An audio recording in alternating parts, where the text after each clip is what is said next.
sports office, and we're talking about football because it's football season. And we decided we're going to bring on the head coach and I should just say president extraordinaire of the New Mexico Bandits, Farassi Norman, because you do everything. And people probably remember your name from a few years back when when you had this program up and running, and you got a few bad apples in there. Yeah. And boy, it got really interesting. Yes, it did. It was a very, very interesting time, very, very interesting year. I had a very talented football team. Take nothing from it. I mean, we were big, we were fast, we were strong, we were physical, but I had a lot of undisciplined type young men who did not want to pay attention, who thought because they could run fast or lift a lot of weights that they were special. Trouble attracted those young men, and they felt it was okay because no one had ever told them no. Yeah. And so they found out the hard way that there's certain ways we do things here in life and society. My program is more life skills than football. I recruit you because you can play football, right. But life skills is what we're doing here to try to help you get better and get on track, because we don't all make it to the pros. That's why I tell my boys, we don't all go pro, fellas. Well, we got to go get a job. And that group of young men, they were just young kids, but they did not want to do right. So I did the best thing I thought that was for me and the people around me was just to send everybody home. And when you send everybody home, everybody's like, oh, he did something wrong. Oh, he stole money. Oh, he hit a kid. Oh, he kicked the water cooler. And I'm like, if they just really do their research, they'll understand these boys attract trouble, and they loved it. And that's not what our program is about. Our program is about helping young men, regardless of race, color, creed, get better and move forward. And they didn't want to do that. Unfortunately, there was about 20 kids in the program that were good kids, that did the right thing. But when you're in a mix of the police calling you every day, coming by your house, the apartment complex calling you, Central New Mexico Community College calling, you just get mad at everybody, and you just say, everybody go home. And the good kids, I gave them an opportunity to come back for last year's team. 10 of them came back. They all moved on to 4 universities. The other guys didn't want to come back. So some people say, well, you penalized those who didn't do nothing, and I did. But I just wanted people to see where I was coming from. I was just so upset because after 6 weeks of work, 24/7, sun up to sundown, all you do is get in trouble, And the best you can say, well, we're playing good football. We're playing good football. Life is bigger than football, and that's what I wanted everybody to see. And for people who might not remember, New Mexico Bandits, a prep school for people who maybe need a little more seasoning, the high school graduates who are in between, maybe want to go to college and get their game going, get their grades up. Yes. But at the same time, what you just addressed is like you were in the news quite often with because people were questioning the integrity of your program. Parents were accusing you of taking money, all kind of different things like that.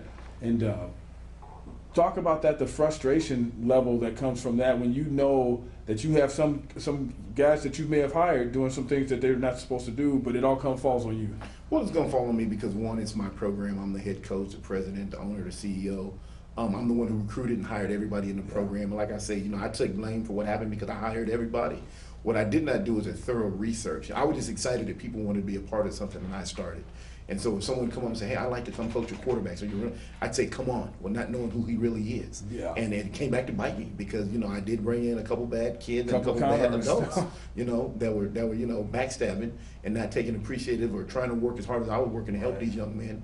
And young kids these days, they're followers. So if you got 2 kids, 2 coaches saying, well, we need to be doing this. Oh, yeah, we need to be doing this. And let's just go against Coach Norman. Okay, we'll go against Coach Norman, but not knowing Coach can send us home, and that's what happened. As far as taking money, never took a dime. Even the police did the investigation. They said it out loud. Yeah. We did the investigation. No money was misplaced. I don't misappropriate money. I have a board to tend to. I have a CPA that watches all our money. So I laughed when I heard that part, but it hurt me on the other hand. I could tell you it hurt. Yeah. Wow, they would really think I would steal from these kids. I don't do that. I didn't create New Mexico Prep to steal from anybody. I created New Mexico Prep to continue education. And I think I'm doing a pretty good job of that. I got a lot of young men who've moved forward, but that was just a rough time. But like I said, I think that had to happen to me to let me understand who people really are. Right. Not everybody that comes up to you to shake your hand is honest. No. Not every kid that calls you say, hey, I want to play hard for you, wants to play hard for you. And so now what we do is we do a thorough background. We talk to principals, counselors, parents, neighbors, assistant coaches. We make sure this kid is who we want. If not, we just keep moving forward because, I made a lot of promises to a lot of people, and I said that'll never happen to us again. Never. As long as I got something to do with it, it'll never happen to us again. And we came back last year in 2010. We had a great year. We went 7-3, won our last 5. We sent 60 young men on to 4-year universities. And academically, a lot of my boys scored 18 to 22 to 24s on the ACTs. I mean, we just, all the way around, just a great year. Right. You know, and we're expecting a great year this year. We got 60 young men in our program, and we're just excited about everybody. Well, you know, you have some success stories coming out of that. You know, it was a tough year, but now you guys are back on track after how many years? This is for year 5. Year five. You've had some successes where guys going to college. Refreshing my memory on some of those guys who have taken the next step. And we got Maurice Sutton, who's at Southeast Louisiana. Trayvon Carter's at Texas Tech. We got Rich McGowan's. We got Utah State. I got about DeAndre Hardiman. He's at Langston University. With another receiver. He'll probably go pro. He's pretty dang talented. Can't think of his name right now, but we got like 10 or 12 at Langston University, my old college. We got 3 or 4 at Northwest Oklahoma. We got about 5 or 6 down in Eastern New Mexico. We've moved kids on, like I said, got a kid at Utah State, got 3 at Sacramento State, got 1 at Central Florida from last year, Kyle LaCorey. We got a kid that went to Ole Miss, played quarterback for us last year, Robert Crosby. Played quarterback for us last year. He's now at Ole Miss. He's a redshirt as a receiver. So we've had a lot of young men move forward in our program and take advantage of what we're offering. And we just, you know, once again, we're expecting a really good year from this crew. Well, and you talked about some of your personnel before we started this. Like the guy from USC who got a little fly coming in. Mm-hmm. Are you one of those guys that run from the flies? Mm-hmm. Oh. Yeah, that's me. well, some of the personnel you have coming in that's here that you have playing this season. Oh man, we got a young man by the name of Cartel Murray, who was rated the number 5 receiver in the state of Louisiana, was sent to us by Southern Methodist University. We got a running back that's from Hawaii named Harry Thumaseve. He's Samoan, just unbelievable ball carrier. I mean, really, really talented. We got a kid named Charles Rhines, who's from Waco, Texas, who's about 6'5", 330. We got a young man named Forrest Holt, who's from Georgia, who was the Georgia Player of the Year 2 years ago, who is the first cousin to Devon Dennis. Oh. And very talented athlete. I mean, the talent must run in their family because very, very talented young man. We got a two defensive backs come to my mind. Spencer Wiley from California, whose father played running back at UCLA. Then we got a kid named John Holland, who's from Baltimore, Maryland. We got 10 kids from Maryland. 1 from Canada, 3 from Ohio, 10 from Baltimore, Maryland. Then we got a bunch from Texas, Florida, Georgia. You know, I go south for my boys, but we just got a very, very talented crew. We got a kid named Donald Badgett, who was a 3-time All-State center in Ohio. He's here with us. So we got talent. You know, that's never been a problem with the program. We get talent. You know, we just want to get good character kids, young men that want to do right, understand life. And I think that we have that. You know, I think we've had to send a couple kids home in the last couple of weeks, you know, but the crew we got that's getting on that bus with me at 6 in the morning, I think they truly understand who we are and what we want to do, not just on the football field, but in life. What does the schedule look like, and how much of a grind is that going to be? You know, it's always tough because, you know, you only get about 4 weeks before you take the field, actually game field, while everybody else gets a spring, and they got their kids for 2 or 3 years. So I take nothing from my coaching ability. I'm a very good coach, but I get a lot of talent. You know, I mean, this year alone, we got 5 running backs. 3 of them can run 4.3. We got 12 receivers. 6 of them can run 4.3. All my linemen are 6'5", 300 plus. I mean, you know, your team has got some size this year. Yeah. I mean, so we got what it takes to be successful. Once again, you know, we always put ourselves under the bullet because you only get about 4 weeks to work with them before you got to take the field. We got Mesa Community College tomorrow. Next Saturday at Cleveland High School, which is our home stadium this year.